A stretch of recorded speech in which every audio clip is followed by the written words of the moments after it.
अस्सलाम वालेकुम व्यूअर्स, उम्मीद करती हूँ आप सब खैरियत से होंगे।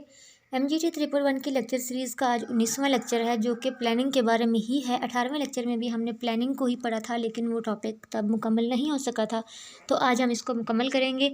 तो हमने प्लानिंग की टाइप्स पढ़ रहे थे जिसमें से हमने 6 पढ़ ली थी और आज 7वीं है प्रोग्राम्स। तो प्रोग्राम्स का मतलब जो हमने पीछे गोल्स, पॉलिसीज़, रूल्स, प्रोसीजर्स यानी ये जो 4 ही चीज़ें पढ़ी हैं, इनको मिला के जो मजमुआ होता है आपके गोल को अचीव करने के लिए, उसको अगर एक नाम दिया जाए तो वो कहलाएगा प्रोग्राम।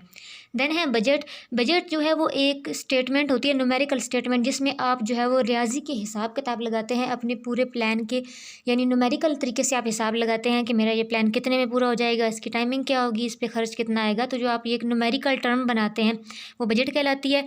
अब जो प्राइवेट सेक्टर होते हैं उनके लिए ये बजट क्या है, जब वो अपना प्रॉफिट प्लान बना रहे होते हैं वो उनका बजट है, यानी इतने टाइम में हमने इतना बजट अचीव करना है, जो है प्रॉफिट अचीव करना है, क्योंकि उनका काम प्रॉफिट अचीव करना होता है। लेकिन अगर हम पब्लिक सेक्टर यानी कि गवर्नमेंट के हिसाब से देखें तो उनके लिए बजट क्या चीज़ है, उनके लिए बजट जब वो अपनी इनकम और अपने एक्सपेंडिचर यानी अपने अखराजात और अपने वसाइल का हिसाब किताब लगाते हैं कि हमारे पास इतना चीज़ है और हमने इतना खर्च करना है, तो ये सारा उनका बजट कहलाता है। फिर है प्लानिंग प्रोसेस। प्लानिंग प्रोसेस में 8 स्टेप्स होते हैं। प्लानिंग किस तरह होती है? सबसे पहला है recognising the need for planning. हमें पता होना चाहिए कि हम ये प्लान क्यों कर रहे हैं, इसकी ज़रूरत क्या पड़ी, क्या प्लानिंग के बगैर हमारा ये मौजूदा काम जो हम करने जा रहे हैं ये नहीं हो सकता था या हो सकता था। यानी सबसे पहले हमें ये पहचानने की ज़रूरत है कि हमें प्लानिंग की ज़रूरत है या नहीं। दूसरा है डिटरमाइनिंग ऑब्जेक्टिव्स, कि हमें अपने मकासद को जो है वो डिटरमाइन करना है, वजाहत करनी है उनकी। दूसरा स्टेप ये है कि आपने ये तो देख लिया कि प्लानिंग की ज़रूरत है, अब प्लानिंग किस बुनियाद पे करनी है, आपका मकसद क्या है, उसको इस्टेब्लिश करेंगे कि आपकी ऑर्गेनाइजेशन में आप क्या करना चाह रहे हैं ऐसा, ठीक है, अपने लिए या अपने एम्प्लॉयज़ के लिए। तो आपको अपना ऑब्जेक्टिव जो है उसे क्लियर करना होगा।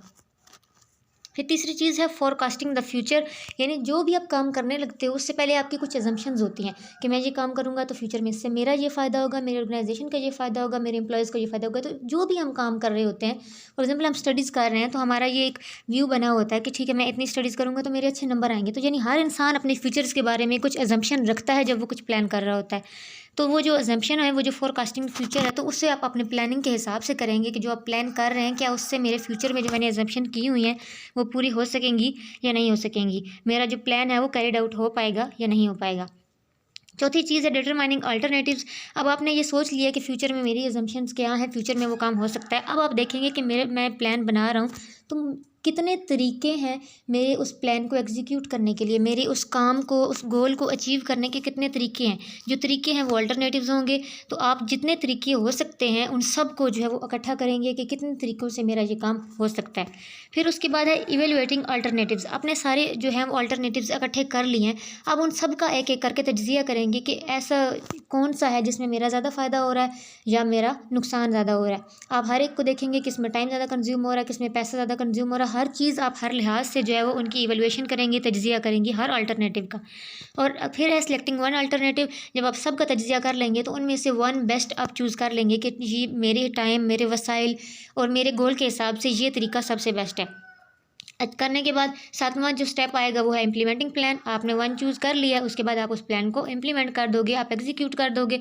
और 8वीं चीज़ है रिवाइजिंग द प्लान, कि आप फिर उस प्लान को एग्जीक्यूट करने के बाद दोबारा से एक बार उसका व्यू लेंगे, दोबारा से उसे रिवाइज करेंगे कि वाकई क्या मेरा प्लान जो है ये उसको मेरे गोल को अचीव करने के लिए काफ़ी था या नहीं था। तो planning as rational process, planning एक रैशनल प्रोसेस है। रैशनल प्रोसेस के मतलब जिसमें हम कोशिश करते हैं कि हम हर चीज़ जो है वो परफेक्ट तरीके से करें, चूज़ वन बेस्ट वे।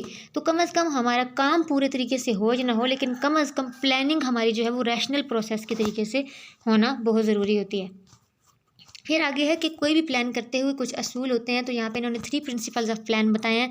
सबसे पहला है कि टाइम हॉरिजॉन, आप उसका टाइम ज़रूर सेलेक्ट करें। टाइम हॉरिजेंटल होना चाहिए, आपको पता होना चाहिए कि वो लॉन्ग टर्म प्लान है या शॉर्ट टर्म प्लान है, ठीक है। अगर वो लॉन्ग टर्म प्लान है तो किसकी कितना ड्यूरेशन है, शॉर्ट टर्म प्लान है तब उसका कितना ड्यूरेशन है। और इस सारे के दौरान जितनी टाइमिंग का एक जो है सिलेक्शन होना ज़रूरी है, आपको पता होना चाहिए कि ये मेरा प्लान कितना टाइम कंज्यूम करेगा। फिर उसके बाद है कमिटमेंट, कि आपने ये तो देख लिया कि कितना कंज्यूम करेगा, वो उस टाइम पे कमिटेड भी होना चाहिए। ऐसा ना हो कि आपने 3 महीने का एस्टिमेट लगाया था और जनाब करते करते जो है वो 6 महीने गुजर जाएं, ऐसा नहीं होना चाहिए। टाइम के साथ उस प्लान का कमिटेड होना बहुत ज़रूरी है। अगर 3 मंथ्स हैं तो मीन्स 3 मंथ में ही वो कंप्लीट हो। और चौथी चीज़ है coordination of short term and long term plans, यानी आप कभी कभी कुछ लॉन्ग टर्म प्लान बनाती हूँ, कुछ शॉर्ट टर्म प्लान। एग्जांपल देती हूँ, आसानी से समझ आ जाए आप लोगों को कि मेरी अब ये सोच है कि मुझे अगर एग्जाम में जो है वो ए ग्रेड लेना है, ये एक लॉन्ग टर्म प्लान है, जैसी बात साल के बाद जाके पूरा होना है। लेकिन उसके लिए मैं शॉर्ट टर्म प्लान बनाती हूँ कि मुझे दिन में जो है वो 3 घंटे स्टडी करनी है। अब दिन में मुझे 3 घंटे अगर स्टडी करनी है, तो अगर मैं दिन में 3 घंटे वो स्टडी कर रही हूँ जो मेरे पेपर में किसी काम की नहीं है, तो ज़ाहिर सी बात है मेरा वो लॉन्ग टर्म प्लान कभी भी अचीव नहीं हो पाएगा। तो अपने लॉन्ग टर्म प्लान को अचीव करने के लिए शॉर्ट टर्म प्लान को उसके साथ इंटीग्रेट करना, रिलेट करना बहुत ज़रूरी है। यानी आपके शॉर्ट टर्म प्लान और लॉन्ग टर्म प्लान जितने भी होते हैं उनके दरमियान कोऑर्डिनेशन होना बहुत ज़रूरी है। तो व्यूअर्स, ये था हमारा आज का लेक्चर। उम्मीद करती हूँ कि आपको समझ में आ गया होगा। अगर किसी का कोई कन्फ्यूजन हो, कोई सवाल हो, तो आप कमेंट बॉक्स में पूछ सकते हैं। अगर वीडियो अच्छी लगी तो कमेंट करें, शेयर करें, लाइक करें और चैनल को सब्सक्राइब करें। अगले लेक्चर तक के लिए अल्लाह हाफिज़।